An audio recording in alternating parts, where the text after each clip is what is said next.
Live from Columbia, South Carolina, WIS News 10 starts now.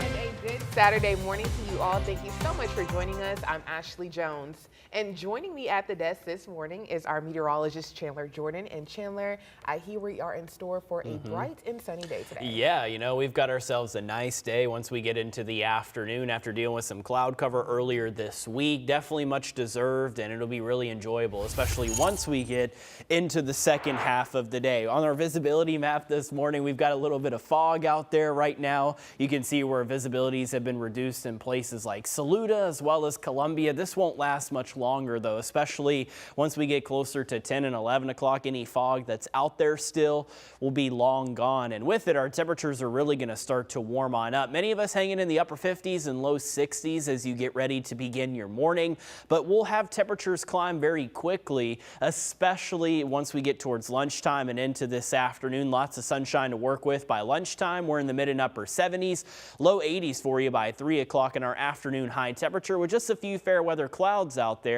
Will top out around 85 degrees by the end of today. And you can see on First Alert Futurecast where we keep a few clouds in our sky from time to time throughout the afternoon. And again, highs that make it back into the mid 80s. So all in all, a really nice forecast for us to get the weekend started. Once we get into the night tonight, mostly clear skies tomorrow morning, comfortable again, upper 50s and low 60s for you as you head out the door. And then by the afternoon, we're still very nice for Sunday. Couple of clouds in our sky, high temperatures that make it back into the low and mid 80s. All in all, a very nice into the weekend. And we continue to work with a lot of sunshine even as we head into next week. Monday, Tuesday, Wednesday, low 80s for you. Thursday and Friday, a few fair weather clouds in our sky, highs that'll top out in the low and mid 80s. And then by next weekend, a cold front drops into the Midlands. With it, a couple of showers are possible. And then check out the cool down Sunday and next Monday with temperatures in the low 70s. Some fall-like airs headed our way for sure. Now, if you want another update on your forecast, as always, you can check us out online at wistv.com. Ashley.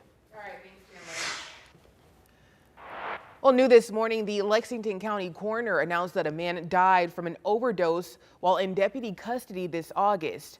The man is Bernice Jr. Smith. The sheriff's department reports deputies chased Smith over a shoplifting warrant and tasered him before his death.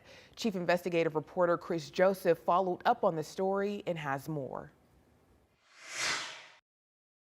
Lexington County Coroner Margaret Fisher did not cite the taser in her release. She only announced the cause of death being the drugs and the manner of death being accidental. Now that's important because she could have labeled the manner of death a homicide.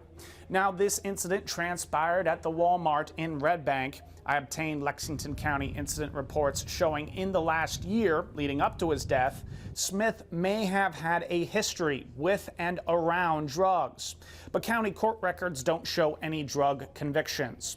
The incident reports also show Smith may have struggled with homelessness living near that Walmart. A report from this July alleges Smith swapped tags on a tent in the Walmart, then buying it with a cheaper tag. That case, of course, will never be settled, but it led to the shoplifting warrant. There are no records of Smith being violent or using weapons. Now, SLED is investigating this case, but did not respond to a request for comment on if this release changes anything. Neither SLED nor the Lexington County Sheriff's Department have released the names of the deputies involved, but 3 deputies were put on administrative leave after the incident. Reporting in the newsroom, Chris Joseph, WIS News 10. All right, thanks, Chris. Well, the Sheriff's Department has denied our request for the personnel files of the deputies involved, citing the SLED investigation. And the Columbia Urban League community leaders and city officials are addressing the recent gun-related incidents across Columbia. This is after 3 Eau Claire High School teens were shot and killed last weekend. The Columbia Urban League offers many preventative programs, including STEP. That's the Science Technology Enrichment Program. Columbia Urban League president hopes this program, along with others, will help improve our communities. If we can reach out to the children and provide a type of encouragement for them and teach them how to make good decisions, you can have a legal firearm right here, right in front of them, and they'll pass it by. in essence. But we do have a problem with illegal firearms. And so we're just here really to let the community know that we must keep hope alive. And for more information on the programs offered by the Columbia Urban League, you can head to our website at wistv.com. And following that tragedy of 3 Eau Claire High School teens, a prayer rally will be held on tomorrow evening. It'll be at 5 p.m. at the corner of Monticello Road and Columbia College Drive. Families will gather at the four corners of Eau Claire High School to pray against violence and for this community.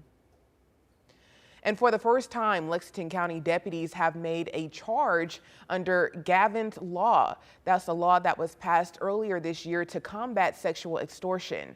Deputies charged a 14-year-old boy in Chapin with sexual extortion after they say he threatened to publicly share doctored nude images of a female classmate. The boy was released to the custody of his parents and will have to appear in Lexington County Family Court at a later date. The sheriff's office says this is an issue they are taking very seriously and should know that Gavin's Law is being used as a tool to protect others from the threat of spreading explicit images, even if they are doctored. And now to a developing story this morning. 2 U.S. Marshals are hurt and a fugitive is dead after a shootout at a Columbia area hotel on yesterday morning.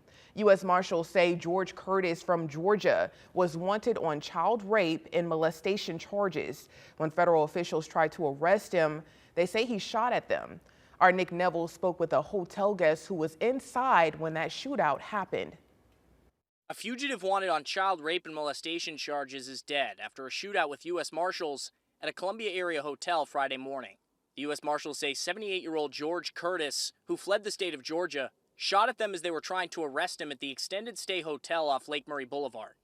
Very surprised when I woke up this morning. I know it sounds cliche that it never happens to me, but just to wake up and see that much chaos this morning.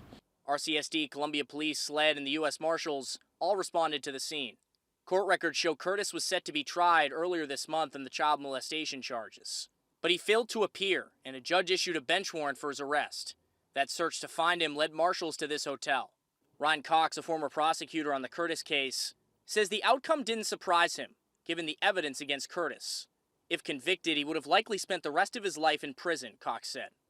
It's something I would almost anticipate in these situations when a person has skipped bail and then are subsequently found by the United States Marshal's Office.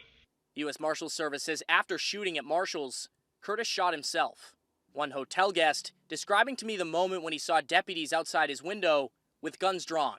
That changed the scheme of things drastically. Because then you do have that thought of, hey, did they enter the building? Not knowing they were in the building. That definitely caught me off surprise. Maybe a little worried. Well, the U.S. Marshals Service says both deputies are in stable condition, and as a standard protocol, the South Carolina Law Enforcement Division is investigating the officer-involved shooting. And happening today, the 49th annual Lexington Medical Center's Irmo Okra Strut. The event is free to the public with individual fees for rides, amusements, and food or drink. The Okra Strut Festival will feature family fun and live music. You can catch the festival at the Irmo Community Park on Church Street. Today is the last day to catch this event.